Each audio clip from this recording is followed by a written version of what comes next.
Halo guys, gue Renaldo, gue mahasiswa Ukrida. Banyak orang yang nanya ke gue, kenapa gue pilih Ukrida sebagai kampus pilihan. Sekarang gue akan kasih tahu kalian why I choose Ukrida.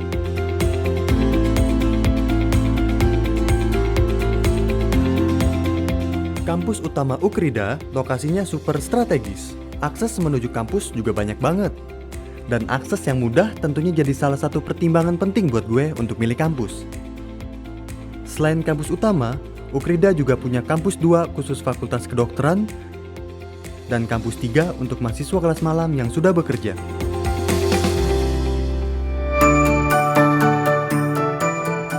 Sebagai mahasiswa Ukrida, kita tidak hanya dibekali ilmu akademis saja, tapi kita juga dipersiapkan untuk menjadi leader melalui kegiatan soft skill. That's why banyak sekali lulusan Ukrida di luar sana yang sukses dan menjadi pemimpin. Halo, apa kabar?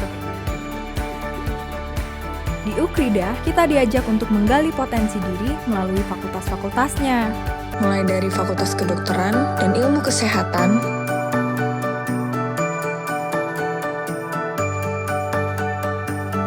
Fakultas Ekonomi dan Bisnis, hingga program Magister Manajemen, Fakultas Teknik dan Ilmu Komputer,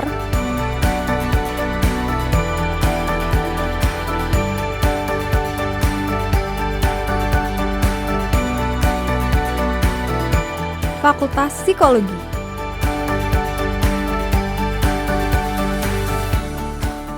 Fakultas Ilmu Sosial dan Humaniora.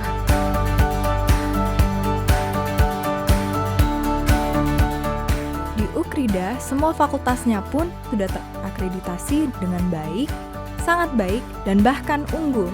Jadi kalian bisa memilih sesuai dengan minat kalian.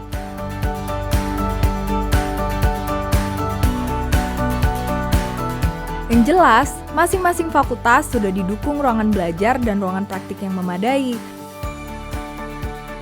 Termasuk tenaga dosen yang siap membimbing dan memberikan inspirasi bagi para mahasiswa dalam menggapai potensi yang terbaik. Dosen-dosennya dari Ukrida itu support banget. Jadi kita dibimbing dari awal sampai akhir. Bahkan di sana pun kita dibimbing sampai akhirnya kita bisa dapat medali silver. Pokoknya supportnya luar biasa.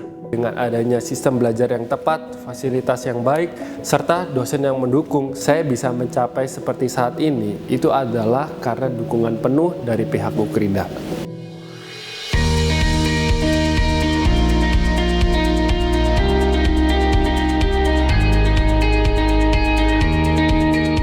Selain kegiatan akademik, Ukrida juga punya Ukrida Science Center, Ukrida TV,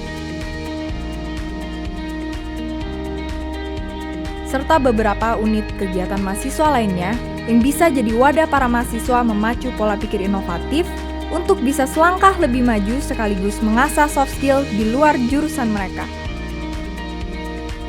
Di sini kita memiliki fasilitas penunjang seperti perpustakaan, ruang konseling,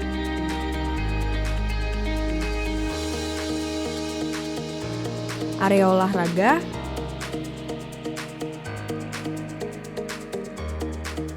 gym room, auditorium, dan fasilitas umum lainnya.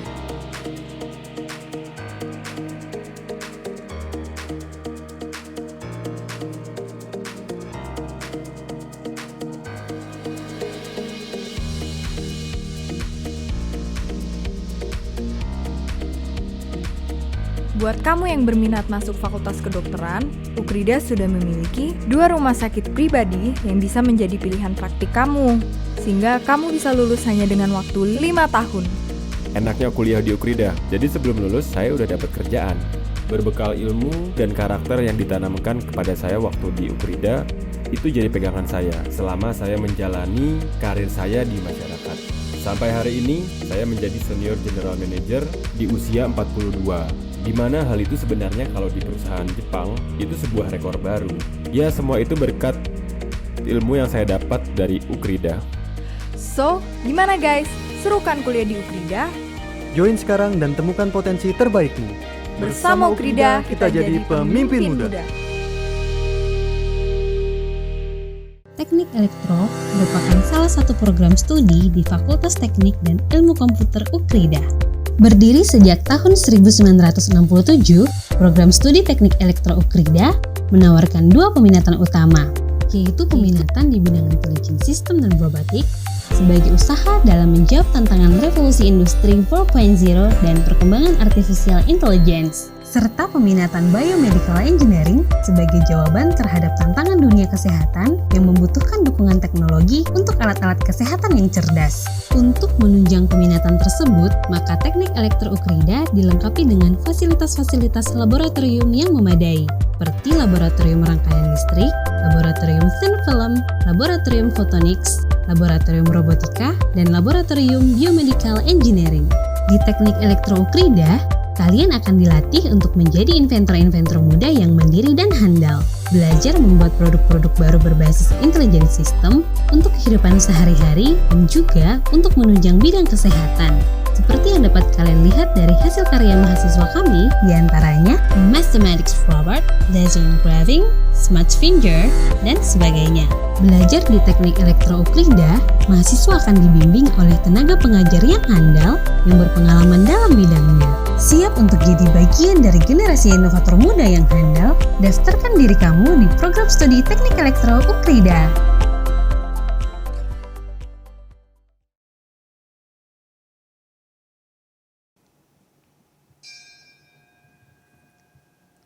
Selamat hari Minggu, Bapak Ibu, teman-teman dan saudara terkasih.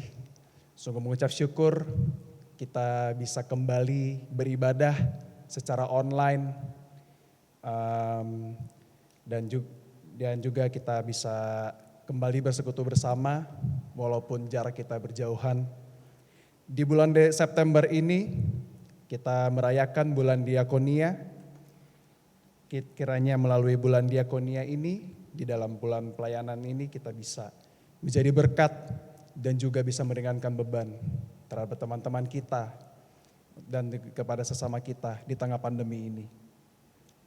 Sueti si cuan yang berarti air titik demi titik. Jika mengenai sebuah batu, lama-lama batu itu bisa dikikis. Hari ini pelayan firman akan dibawakan oleh Pendeta Angelin Chandra.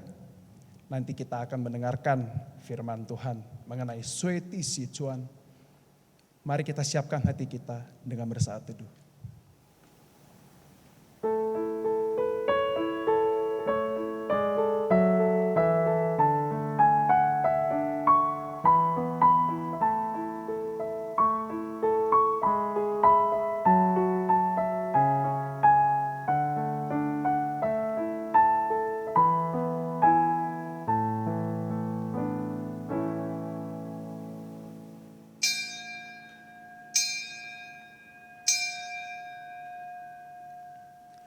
Bersorak-soraklah bagi Tuhan, hai seluruh bumi.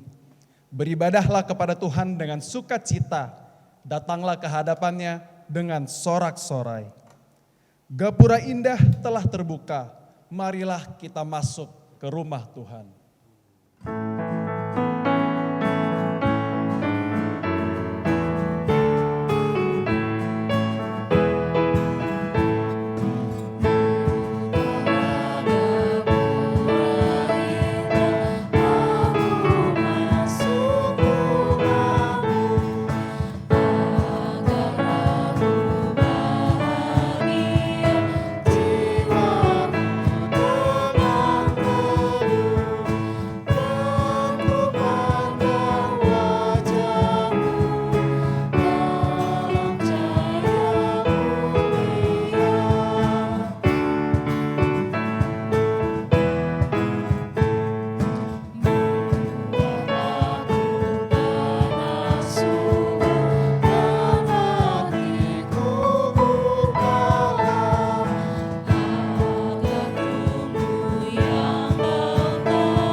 Kebaktian hari ini berlangsung di dalam nama Bapa, Anak, dan Roh Kudus.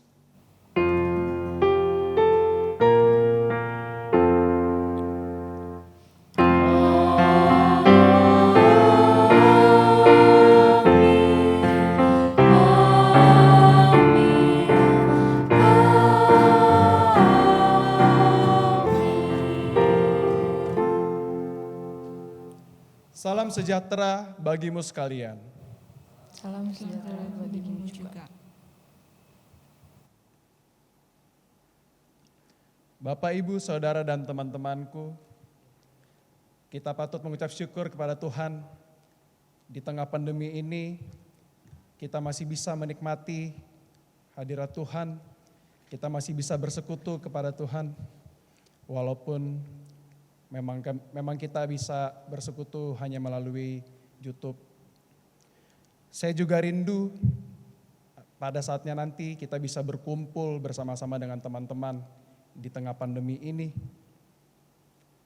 Saya juga rindu bisa melakukan kegiatan bersama juga dengan teman-teman di gereja ini. Begitu banyak hal yang sudah kita lalui, 7 bulan bukanlah waktu yang lama. Mari kita menyanyikan lagu Langit Menceritakan Kemuliaan Allah.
Saudaraku, marilah kita datang ke hadapan Tuhan di dalam pengakuan dosa. Mari kita berdoa.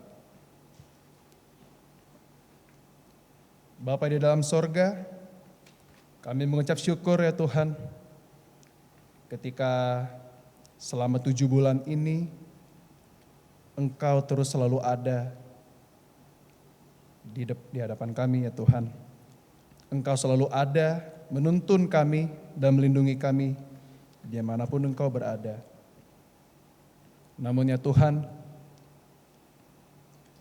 di masa seperti ini, terkadang kami suka melupakan Engkau. Kami seringkali hanya mengandalkan kekuatan diri kami. Seringkali kami juga hidup di dalam ketakutan, hidup di dalam kecemasan. Padahal sesungguhnya Engkau selalu bersama dengan kami. Engkau selalu beserta dengan kami, tetapi seringkali hidup kami tidak menunjukkan seperti hidup orang yang beriman. Seringkali kami masih ragu di masa pandemi seperti ini. Seharusnya kami lebih mengandalkan Engkau. Apapun yang terjadi ya Tuhan, biarlah dalam doa pengakuan dosa kami ya Tuhan, respon kami selanjutnya ya Tuhan, untuk bisa terus mengandalkan Engkau dalam kehidupan kami. Ampunilah kami jika perkataan yang kami lontarkan melukai orang-orang yang kami kasihi. Ampunilah kami ya Bapa, jika kami tidak peduli dengan sekitar kami. Ya Tuhan, biarlah Roh Kudus di dalam diri kami boleh menuntun kami, boleh menghibur kami, dan boleh menegur kami jika kami berbuat salah. Terima kasih ya Tuhan Yesus. Ampunilah kami ya Tuhan. Dalam nama Tuhan Yesus kami memohon. Amin.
Umat Tuhan, setelah kita mengakui dosa kita, mari kita sama-sama dengarkan berita anugerah dari Tuhan yang terambil dari Kolose 1 ayat 13.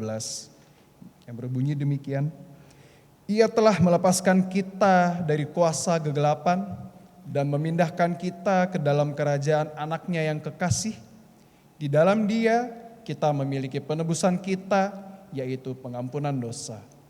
Demikianlah berita anugerah dari Tuhan. Damai Tuhan besertamu. Damai Tuhan besertamu juga. Saudaraku, sebentar lagi kita akan mendengarkan firman Tuhan dengan tema Sueti Si Chuan. Apa makna yang terkandung di dalam ungkapan tersebut dan apa relevansinya dalam kehidupan kita? Pendeta Angelin akan menjelaskannya untuk kita semua. Maka itu mari kita siapkan hati kita untuk mendengarkan firman Tuhan. Mari kita menyanyikan lagu Dia Sanggup.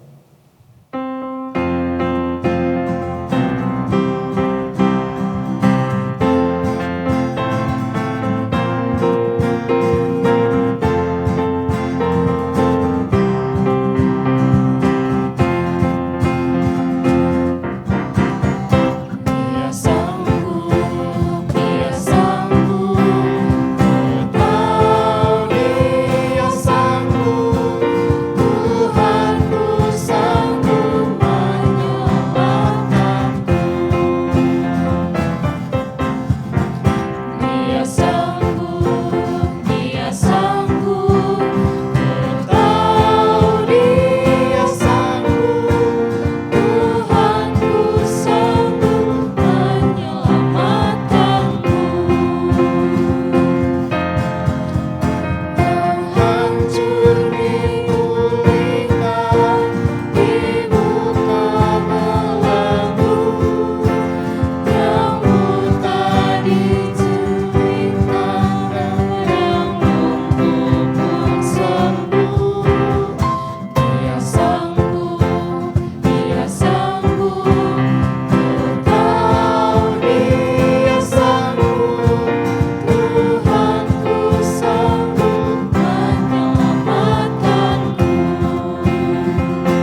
Mari, Bapak Ibu, kita mau siapkan diri kita untuk mendengarkan firman Tuhan. Mari kita tundukkan kepala kita mau berdoa. Ya Allah, sumber segala rahmat, saat ini kami mau mendengarkan firman-Mu. Biarlah firman-Mu tinggal tetap di dalam hati kami dan bertumbuh dengan subur, sehingga menghasilkan buah-buah yang berkenan di hadapan-Mu.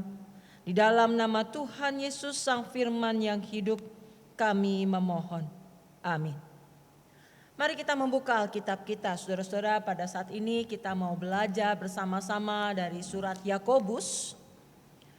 Yakobus pasalnya yang pertama, ayatnya yang kedua dan sampai dengan ayatnya yang keempat.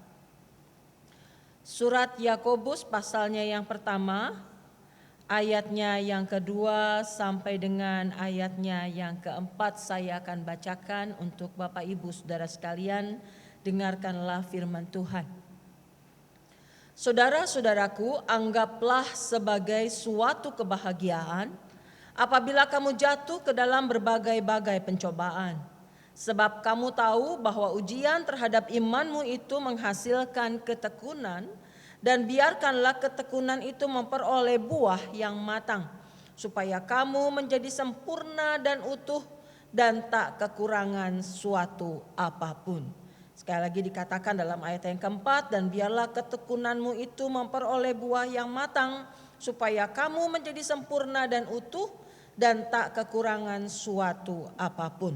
Sampai sedemikian pembacaan firman Tuhan. Yang berbahagia ialah setiap kita yang mendengarkan firman Allah dan yang memeliharanya. Haleluya.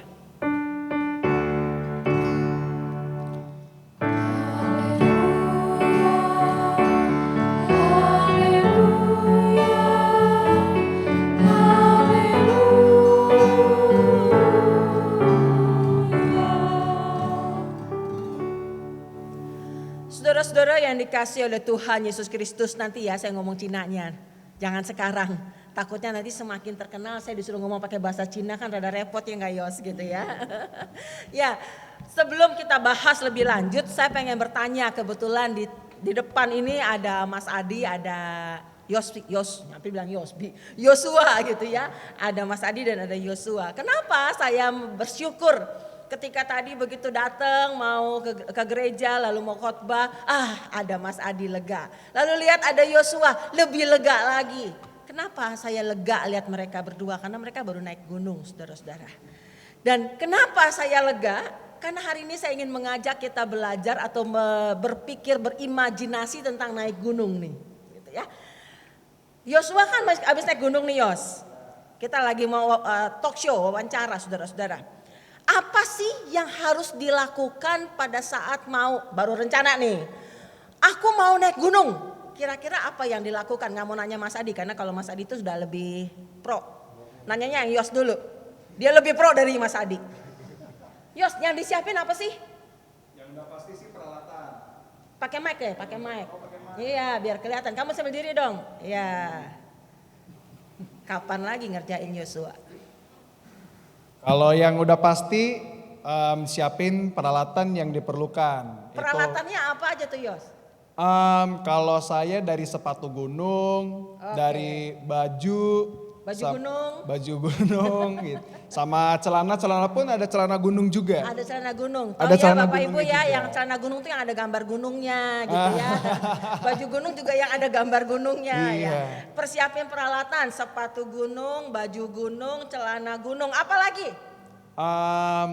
Kalau saya sih pakai yang tongkat yang polnya itu. Jadi kalau buat nanjak sama buat turun tuh nggak capek. Ada tongkatnya, beda tongkatnya sama tongkat saya ya Bapak Ibu ya. Saya juga punya tongkat, hari ini gak ada tongkat di mimbar gitu ya. Biasanya ada tongkat di mimbar. Beda tongkatnya, ada tongkat yang khusus buat naik gunung. Ada lagi gak? Ya, air minum. Air minum. Sama makanan kalau Sama di tengah makanan, lapar. Kalau lapar. Terus lampu kepala.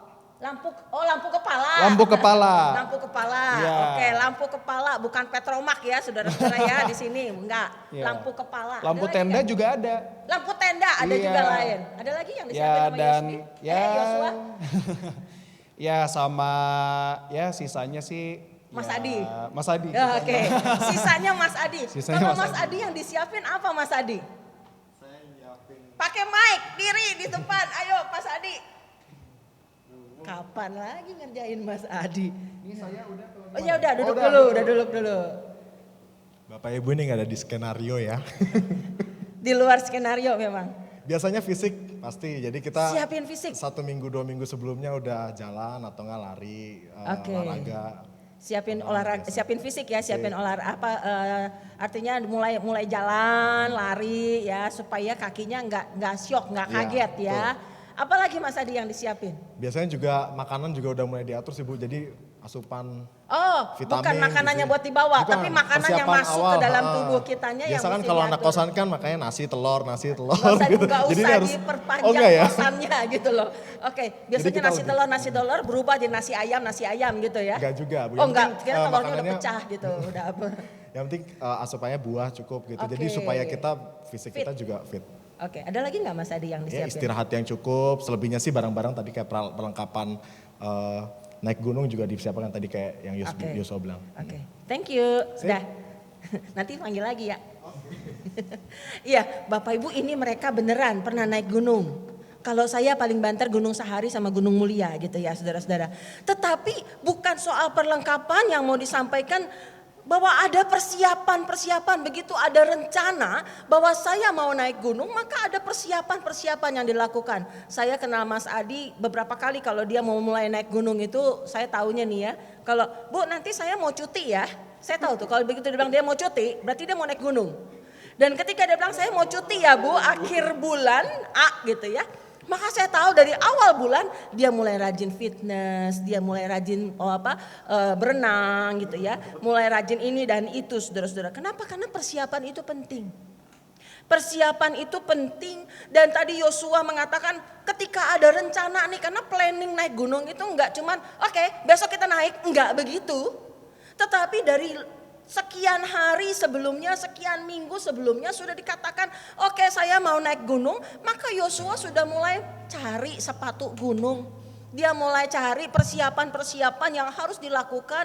Tadi dikatakan adalah dengan peralatan demi peralatan, tongkat dan seterusnya. Tadi saya katakan saya nggak naik gunung, tapi tetap punya tongkat juga gitu ya. Kenapa? Karena tahu saya butuh tongkat itu, misalnya seperti itu. Tetapi ternyata bukan cuma persiapan secara peralatan, ada persiapan lain, yaitu fisik.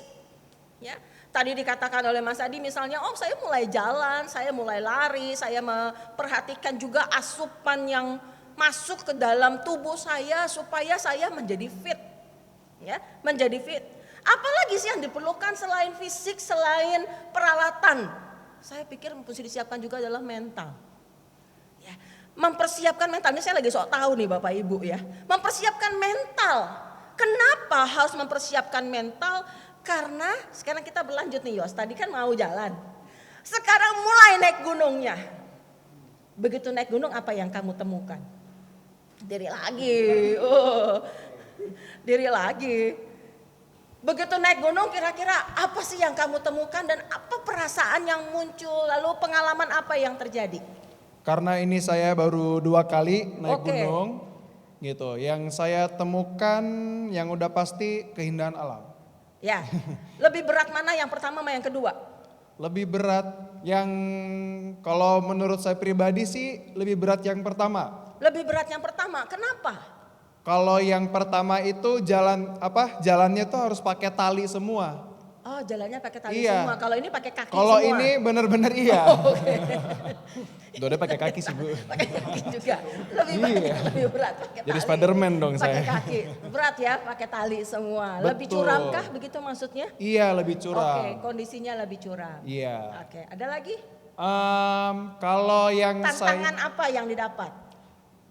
saya dapat sih tantangannya sih hampir tidak ada karena saya juga sudah mempersiapkan fisik. Oke. Tapi memang intinya persiapan fisik itu sangat penting karena kalau kita nggak persiapan fisik nanti di tengah jalan itu bisa jadi tantangan karena kita bisa mudah capek.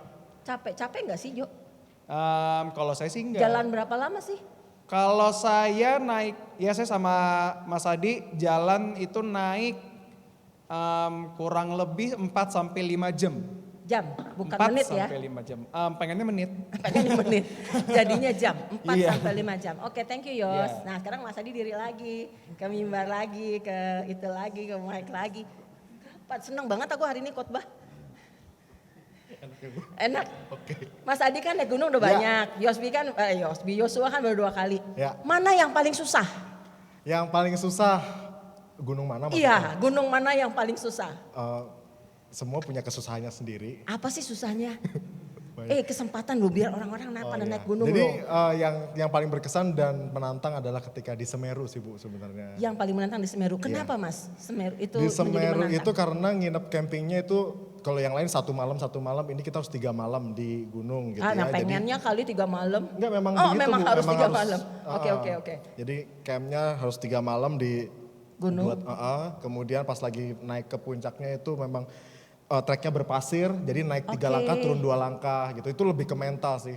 Turun Jadi karena naik berpasir, 3 langkah, turun 2 naik langkah. 3 langkah langsung kayak turun 2 langkah seret gitu. Jadi itu Buset deh. benar-benar menantang dan mentalnya benar-benar diuji sih. Mas Adi itu naik 3 langkah turun 2 langkah. Saya naik 2 langkah turun 4 langkah. Kagak naik-naik, saya yang ada saya makin turun gitu ya. Ada lagi nggak Mas? Apa sih tantangannya ketika naik Semeru selain tadi naik 3 langkah turun 2 langkah, apalagi selain berpasir? 3 malam di gunung itu logistik kan lebih banyak Bu. Oke, Berarti lebih bisa berat 2-3 kali lipat. Air itu kan harus juga banyak. Jadi Oke, bawa sip. air yang mineral yang 1 liter lebih itu harus berapa botol, itu beratnya bisa 30 kiloan. Itu Oke. dan waktu pas lagi mau pulang sih sempat juga kepikiran kayak mau udah dibuang aja tasnya gitu. Kayak mau ditinggalin gitu, kepikiran begitu sih. Karena saking capeknya tapi pelan-pelan. Terus kan ada teman juga kita share barang segala macam tapi akhirnya bisa kembali dengan selamat lah. Iyalah makanya ada di sini. Iya, kalau nggak selamat serem Makanya banget kalau ya. nggak selamat nggak nyampe sini. Sekarang ada di depan Bapak Ibu sekalian. Oke, thank you Mas, thank you Sama-sama, banget. Bu. Kadang nggak ke depan lagi kok. Ya. Artinya apa Bapak Ibu? Bahwa ternyata ketika kita naik gunung di sana kita akan menemukan berbagai macam tantangan. Ya, yang kadang-kala nggak terpikir tuh dari rumah ketika mulai berangkat. Saya yakin ketika Mas Adi berangkat naik ke Semeru nggak kepikir naik 3 langkah turun 2 langkah. Ya, pengennya sih naik terus. Pengennya sih naik terus. Tetapi ternyata ketika kita punya sebuah target, ketika kita punya sebuah tujuan, apa tujuannya? Saya mau naik ke atas. Saya mau sampai di puncak, kan ada pemandangan yang indah kata Yosua tadi. Tetapi ternyata perjalanan yang harus kita lalui untuk sampai ke puncak sana itu enggak semudah yang kita pikirkan. Ada banyak tantangan, baik dari luar juga dari dalam. Dari luar bisa jadi udara yang sangat dingin itu juga menjadi sebuah tantangan tersendiri. Tetapi ada lagi yang di dalam yaitu mental kita, yaitu hati kita, ketakutan-ketakutan kita, pikiran-pikiran kita. Itu bisa menjadi sebuah tantangan, bisa menjadi sebuah hambatan sendiri untuk bisa meraih apa yang kita impikan. Meraih apa yang menjadi tujuan. Saudara-saudara, hal yang sama itu dihadapi dalam hidup manusia. Siapa di antara kita di sini yang hidup dan gak punya mimpi? Yang gak punya tujuan, yang gak punya goal. Mimpi bukan dalam pengertian bunga tidur, tapi mimpi. Ini loh tujuan saya, ini loh target saya, ini loh yang menjadi goal saya. Paling enggak misalnya saudara-saudara mimpinya adalah saya ingin punya hidup lebih baik tentunya daripada yang lalu-lalu atau yang lain atau bagaimana. Tetapi saya punya hidup yang lebih baik daripada yang sebelumnya. Atau mungkin mimpi-mimpi yang lain untuk mungkin tujuan goal yang lain. Nah pertanyaannya apa yang kita lakukan untuk meraih, untuk mencapai goal itu, mencapai tujuan itu. Pertanyaan yang pertama, apakah kita sudah memperlengkapi diri dengan baik? Tadi Yosua mengatakan misalnya mempersiapkan peralatan dengan baik, mempersiapkan diri. Mas Adi juga mengatakan mempersiapkan diri dengan baik. Apa yang sudah saya lakukan untuk bisa meraih goal, meraih tujuan, meraih impian kehidupan kita? Apakah kita sudah memperlengkapi diri kita dengan baik? Memperlengkapi diri, mempersiapkan peralatan dengan baik. Peralatan itu apa? Banyak hal. Yang anak muda memperlengkapi diri dengan sekolah, dengan mengejar ilmu, meraih ilmu sebanyak-banyaknya, itulah salah satu perlengkapan, salah satu persiapan. Yang tua pun sama, bukan berarti makin tua saya berhenti belajar, tidak. Selama kita hidup maka di sanalah kita belajar, belajar dan belajar. Itu adalah salah satu persiapan yang kita lakukan. Harus mempersiapkan diri, mempersiapkan pikiran, mempersiapkan mental kita. Kenapa? Karena di hadapan kita ada banyak tantangan, di hadapan kita ada banyak hambatan. Misalnya saudara-saudara, nggak usah jauh-jauh nih yang lagi kita alamin sekarang. Mana pernah saya masuk ke Paduri ngimpi bakal saya khotbah di depan kursi kosong. Nggak pernah ngimpi saudara-saudara. Dan nggak pernah berharap ini yang terjadi. Tetapi inilah kenyataan. Inilah fakta. 7 bulan belakangan ini boleh dikatakan hidup kita itu benar-benar udah kayak lagi naik roller coaster yang wah luar biasa seperti ini. Baru mulai bangkit lagi, baru mulai lagi, tiba-tiba dikatakan diumumkan PSBB hancur lagi. Baru tadi mau berangkat misalnya saya dikasih tahu ini ya PSBB lagi. Yang ada kemarin katanya saham itu anjlok, kita rugi 4 triliun kalau nggak salah dengar saya gitu ya. Televisi mengatakan demikian. Bayangkan berapa banyak dari kita, sebagian besar dari kita bahkan boleh dikatakan mengalami apa? Pendapatan yang berkurang drastis. Berapa kali saya bercakap-cakap, ngobrol dengan beberapa orang entah lewat telepon, entah ketemu, entah bagaimana selalu mengatakan, Bu dari pendapatan keuntungan sekian cuma 20%. Pernah saya mendengar lagi ada yang mengatakan, saya sampai harus jual mobil untuk bisa bayar karyawan. Saya sampai harus lakukan ini dan itu. Terpaksa memotong gaji karyawan 50%. Saudara pendapatan itu turun begitu banyak. Penghasilan berkurang. Tapi pengeluaran bertambah. Kenapa? Beli kuota. Karena sekolah pakai online, ibadah online, belum ini dan itu. Ada orang tua, mama-mama yang berkata begini, ini kenapa anak-anak di rumah gue makin gede ya? Begitu istirahat minta makan. Kan biasanya kasih duit makan di sekolah. Begitu sekarang mah lapar. Masak lagi sampai dia bilang kenapa gak jauh dari dapur melulu ya gitu. Dan ternyata harus beli bahan makanan lebih berlipat dibandingkan ketika anak-anak sekolah misalnya. Saudara-saudara, pengeluaran bertambah. Ini dari segi finance.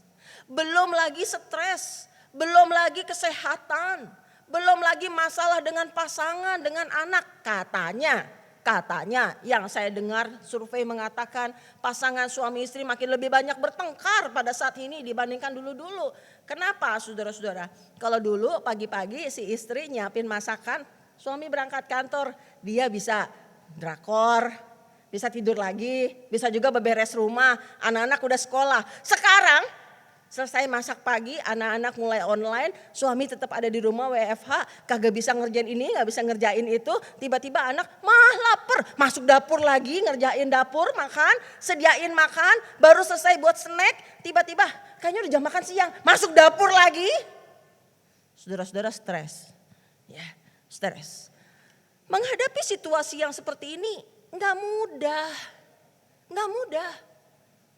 Tantangannya begitu banyak, hambatannya begitu banyak. Lalu gimana?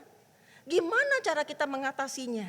Nah, disinilah tema kita hari ini boleh berbicara. Tadi Yosua cara bacainnya bagus banget tuh. Sueti si cuan. Ada logatnya mestinya. Sueti si cuan, ya gitu ya. Ada logatnya saudara-saudara. Apa sih artinya? Tadi Yosua juga sudah mengatakan sue itu air sebenarnya. Ya, si itu adalah batu. Ini adalah satu peribahasa yang kita juga kenal saudara-saudara. Sueti si cuan itu artinya adalah ketika air itu ditetesin satu demi satu terus menerus maka batu itu akan bolong. Batu itu akan bolong, akan berlobang. Apa artinya bahwa ketika air ini terus menerus melakukan hal yang sama, menetes sedemikian rupa, batu yang keras seperti apapun, pada akhirnya dia akan berlobang. Apa yang bisa kita pelajari dari Sweti Si Chuan ini, saudara-saudara? Jangan putus asa. Jangan putus asa. Ketika batu yang sangat keras sekalipun, ketika ada begitu banyak hambatan, ketika rasanya aduh hidup ini sangat berat, ketika rasanya aduh kok pusingnya banyak banget, jangan berhenti. Lalu kemudian menjadi putus asa. Tapi tetap tekun seperti air yang terus menerus meneteskan airnya. Tetap dengan konstan dia terus meneteskan air. Saudara, dengan tetap tekun berusaha sedemikian rupa, walaupun ada tantangan, walaupun ada hambatan, maka pasti kita akan bisa meraih goal kita. Kita akan bisa meraih mimpi. Hal yang sama diungkapkan oleh surat Yakobus. Kita lihat bacaan kita. Yakobus pasal 1 ayatnya yang kedua sampai dengan ayatnya yang keempat. Ayatnya yang kedua berkata demikian.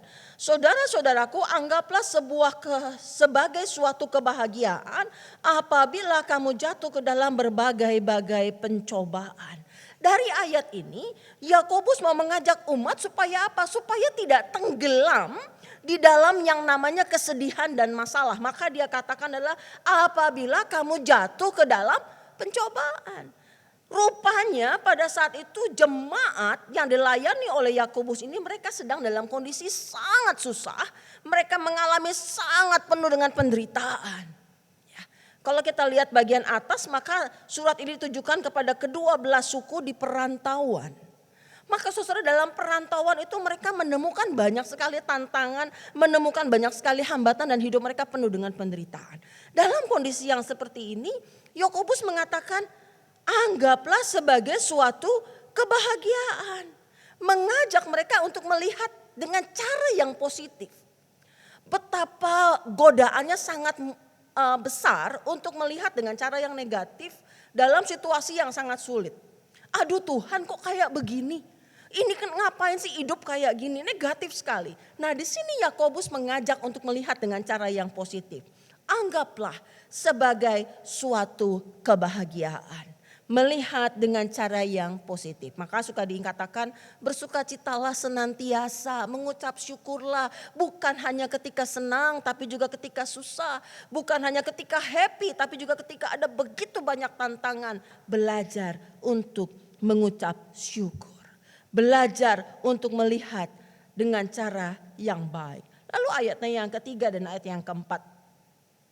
Sebab kamu tahu bahwa ujian terhadap imanmu itu menghasilkan ketekunan dan biarkanlah ketekunan itu memperoleh buah yang matang supaya kamu menjadi sempurna dan utuh dan tak kekurangan suatu apapun.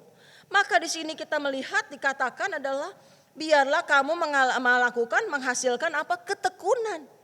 Ketekunan artinya tekun terus menerus tidak berhenti. Seperti air yang menetes tadi, tadi untuk terus menetes ke atas si batu dan dia akan bolong.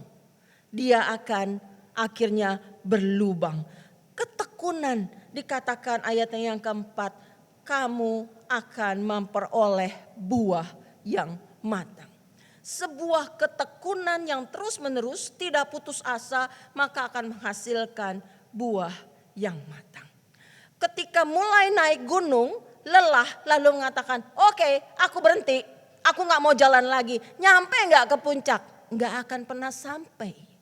Berat, yes, tapi tetap melangkah walaupun pelan. Tadi Mas Adi mengatakan naik 3 turun 2, berarti cuma 1 langkah saudara-saudara. Ya, itu tantangannya adalah apa? Nyerah.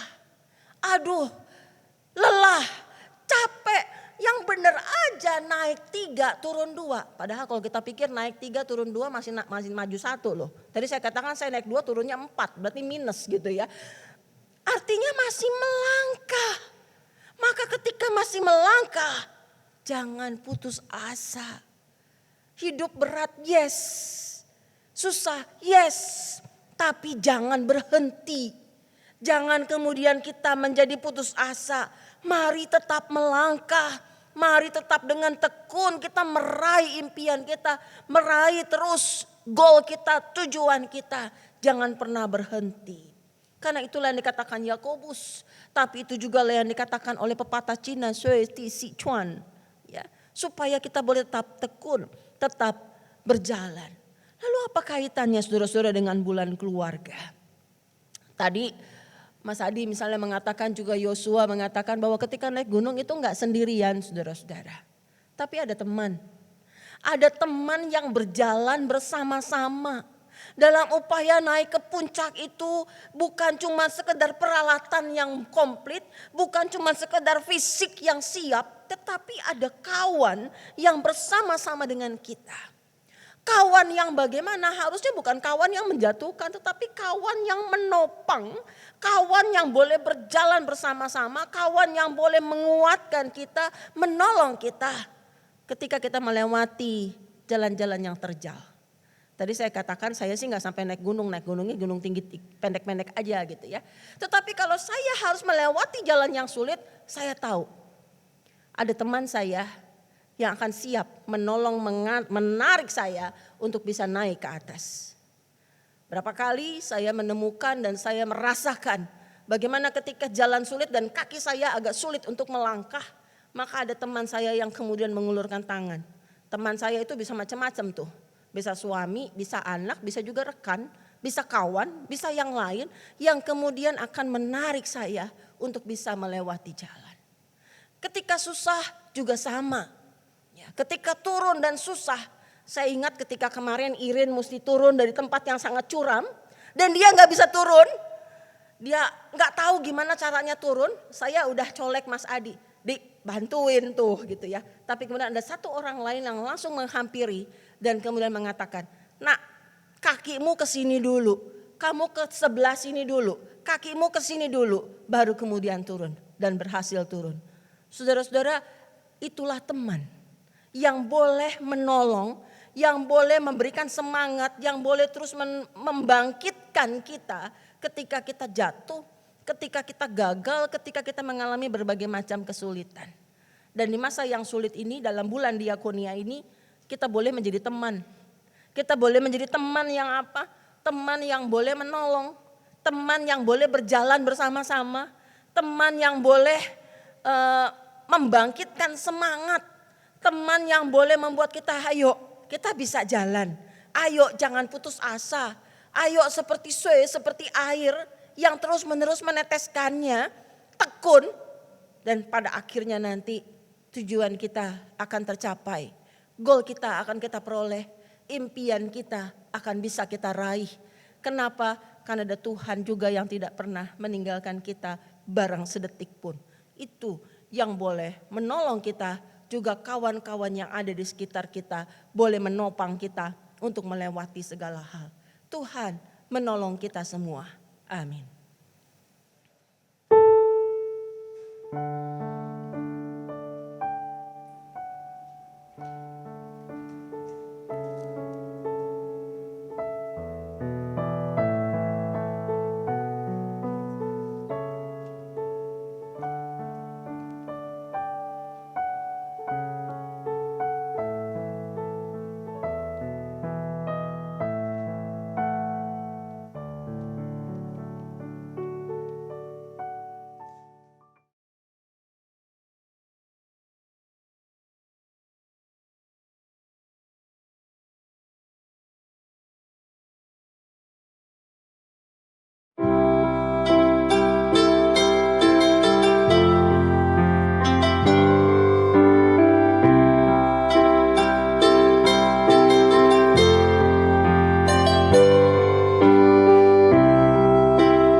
Marilah kita bersama dengan umat Allah di masa lalu, masa kini, dan masa depan, mengingat janji baptisan kita dengan mengikrarkan pengakuan iman rasuli.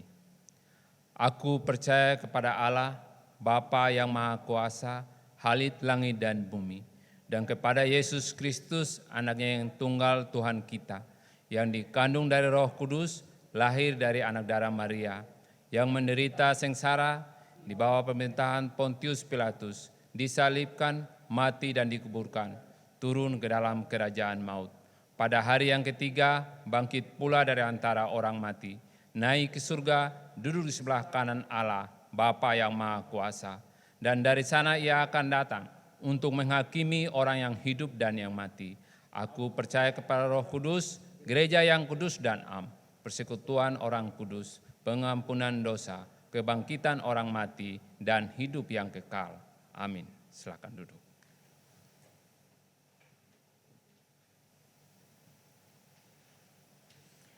Mari saudara-saudara kita tundukkan kepala, kita mau menaikkan doa syafaat kita.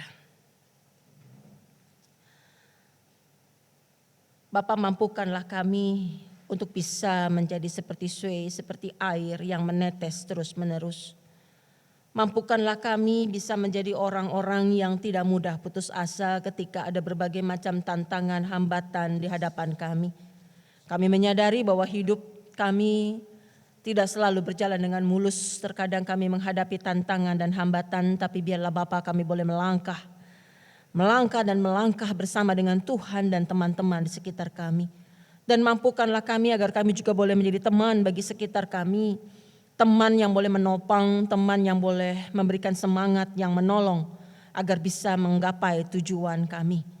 Bapak, pada saat ini kami teringat akan beberapa teman kami yang sedang sakit.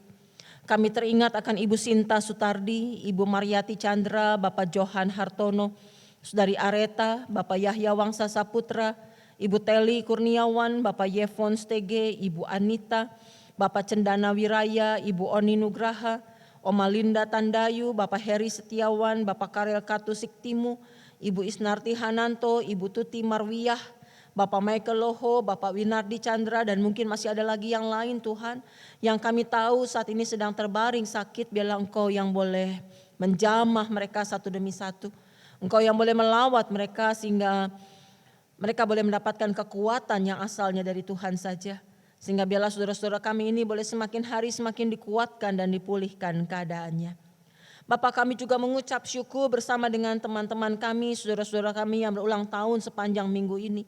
Kami mengucap syukur bersama dengan Saudari Dewi Venus Paruntu, Saudari Fitri Hartini Simanungkalit, Ibu Gresianti Darmawi, Ibu Roma Marantina Panjaitan, Ibu Maria Paulina, Ibu Meliani Caniadi, Ibu Elizabeth Susana Susanto, Bapak Ari Mangiring Simorangkir, Ibu Hartati Hindra Kusuma, Ibu Vin Roslinda Siregar, Bapak John Ho Susanto, Saudari Stephen Sin, Ibu Heni Wijaya, Saudara Titian Tiurma Boru Simanungkalit, Ibu Yana Haryanto, Ibu Mira Kriswandi, Ibu Yunita Septikosasi, Ibu Widya Arinta, Ibu Keyu Ing, Bapak Lukas Setiawan, Ibu Ratna Sari Gunawan Setiawan, Bapak Dodi Wijaya. Bapak, terima kasih karena Engkau telah menyertai saudara-saudara kami sini sehingga bertambah usia setahun lagi. Biarlah Engkau yang boleh terus menyertai di masa-masa yang akan datang, berikanlah kesehatan yang baik, penyertaan Tuhan dan berkat Tuhan dalam kehidupan mereka. Sehingga biarlah Tuhan boleh terus memakai mereka menjadi alat di dalam tangan-Mu. Bapak, kami ingin berdoa juga untuk setiap kami, anggota jemaat dan simpatisan di dalam masa-masa yang sulit ini. Pekerjaan kami, usaha yang kami lakukan, betapa begitu banyak mengalami persoalan. Tuhan, biarlah Engkau yang boleh menolong. Setiap kesulitan yang kami hadapi saat ini, biarlah Engkau yang boleh menyertai dan boleh menolong Bapa.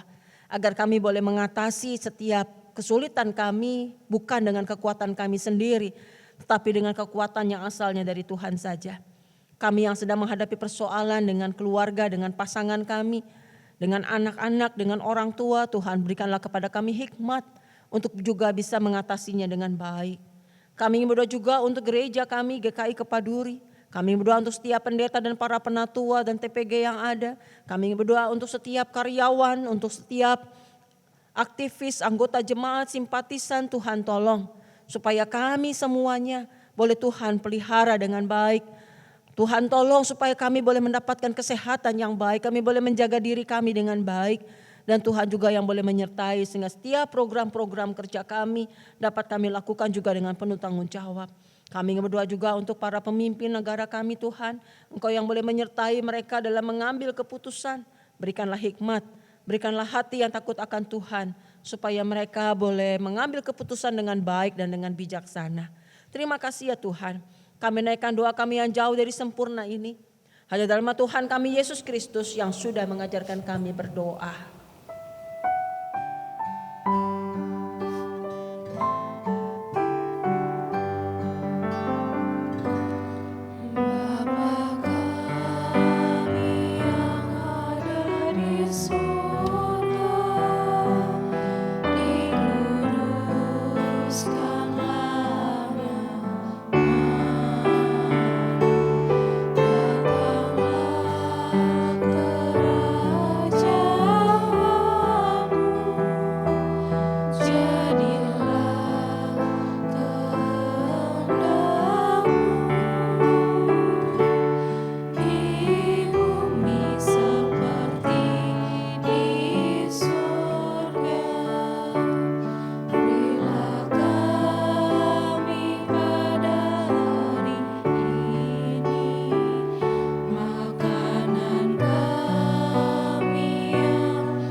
Umat Tuhan, marilah kita memberikan persembahan syukur kita kepada Tuhan.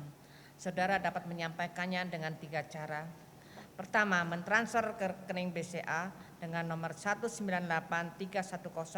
19831054444 atas nama Gereja Kristen Indonesia. Kedua, dengan scanning QR Code melalui OVO, GoPay, Link, dan BCA Mobile. Ketiga, menyerahkan ke tata usaha pada jam kerja dengan membubuhkan nama atau nomor anggota dan jumlah persembahan di amplop. Mazmur 97 ayat 12 berkata, "Bersukacitalah karena Tuhan, hai orang-orang benar, dan nyanyikanlah syukur bagi namanya yang kudus." Mari kita naikkan pujian, ucap syukur pada Tuhan.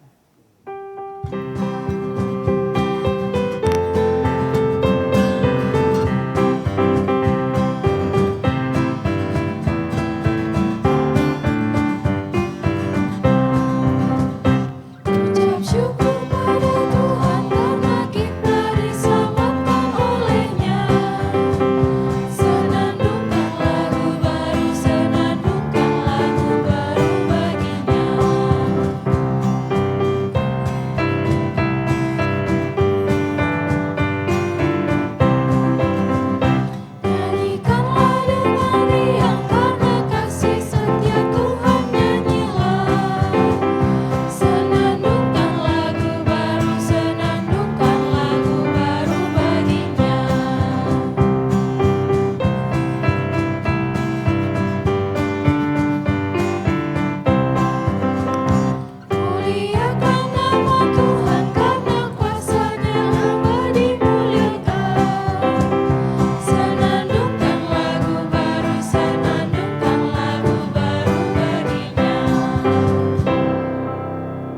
bergabah dalam doa persembahan. Saudaraku, mari kita mempersembahkan syukur kita kepada Tuhan. Bapa yang baik, kami mengucap syukur atas kesempatan beribadah yang diberikan kepada kami. Kami mengucap syukur atas berkat yang Engkau curahkan kepada kami. Kini kami membawa persembahan syukur kami ke hadapan-Mu. Terimalah Bapa dan pakailah akan menjadi berkat bagi banyak orang.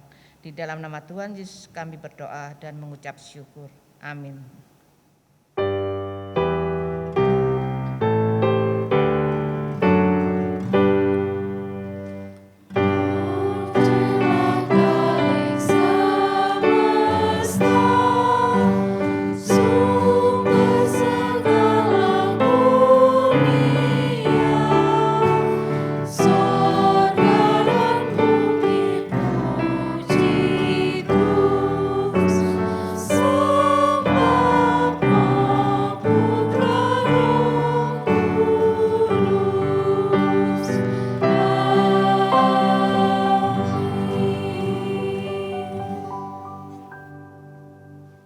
Saudaraku, marilah kita bertekun dalam melakukan sesuatu, maka kita akan dapat meraih apa yang menjadi tujuan dan impian kita. Mintalah pada Tuhan, pastilah kau menang.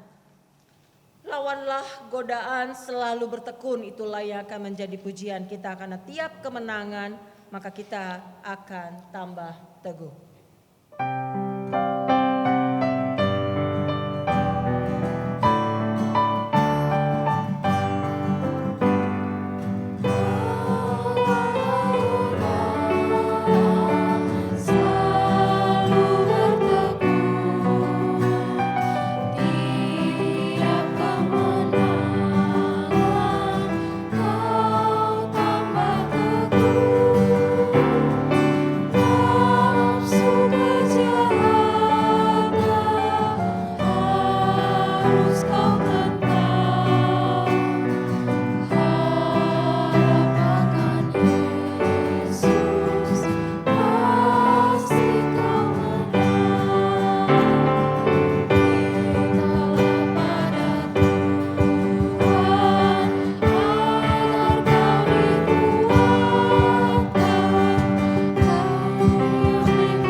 Saudaraku, arahkanlah hatimu kepada Tuhan dan terimalah berkat Tuhan. Tuhan memberkati engkau dan melindungi engkau. Tuhan menyinari engkau dengan wajah-Nya dan memberikan engkau kasih karunia. Tuhan menghadapkan wajah-Nya kepadamu dan memberikan engkau damai sejahtera.